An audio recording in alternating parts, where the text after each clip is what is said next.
Okay, let's unpack this. We're continuing our deep dive, moving into Genesis chapter 2 now. Right. And if chapter 1 was, the grand sweeping overview. Yeah, the big picture. Exactly.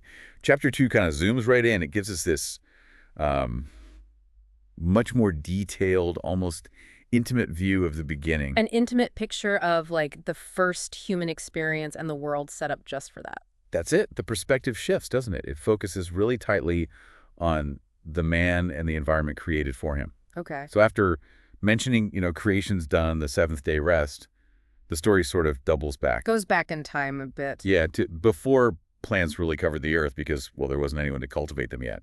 And crucially, no rain. Ah, okay. So instead, the source says streams were coming up, watering the ground. That's the picture. Yeah. And it's in that setting that the Lord God, notice the name change there. Right, different from just God in chapter 1. More personal, maybe. Seems that way. The Lord God forms the man from the dust. From the earth itself. Yeah. Wow.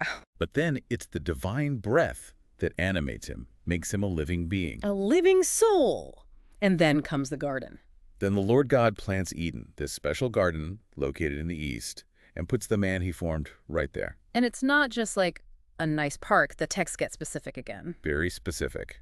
Trees good for food, pleasant to look at, but then, bam, right in the center. Two standouts. The tree of life and the tree of the knowledge of good and evil. Exactly. And the description doesn't stop there. Think about the water source. Oh, yeah, the rivers. Super detailed. Incredibly detailed. A river flows out of Eden, then splits into 4. Pishon, Gihon, Tigris, and Euphrates. And it even mentions places, right? Like Havilah with gold and onyx. Yeah, Havilah, Cush, Ashur. It feels like it's grounding the story in a recognizable or at least specific geography. Quite intentional, you'd think. Okay, so here's where it gets really interesting, I think, for understanding human purpose, maybe. Go on. The man isn't just plopped into paradise to chill out. Definitely not. The Lord God puts him in the garden, quote, to work it and take care of it. Yes. Work. Presented right at the start, before any mention of a fall or a curse. So work isn't inherently bad. It's part of the original design. That seems to be the implication here. It's about engagement, stewardship, interacting with creation. And with that purpose comes a rule. A single, very clear command, basically. Yeah. Eat from any tree you want. Except one. Except the tree of the knowledge of good and evil. You must not eat from it, God says, for when you eat of it, you will surely die. Wow. Stark. A clear prohibition, a clear consequence. It introduces choice accountability right from the get-go. Absolutely. And almost immediately after that command, the narrative shifts again. God says, it is not good for the man to be alone. The first not good in the creation account, isn't it? It is, which leads to this search for a helper suitable for him. And first, God brings all the animals to the man. Right. And the man names them all, which is, a significant task in itself. Shows his unique role, maybe his dominion. But still alone. The text says, no suitable helper was found. Mm-hmm. It underscores that fundamental difference between humans and animals. He needs connection on a different level. Which brings us to the creation of the woman. Quite dramatic. Very.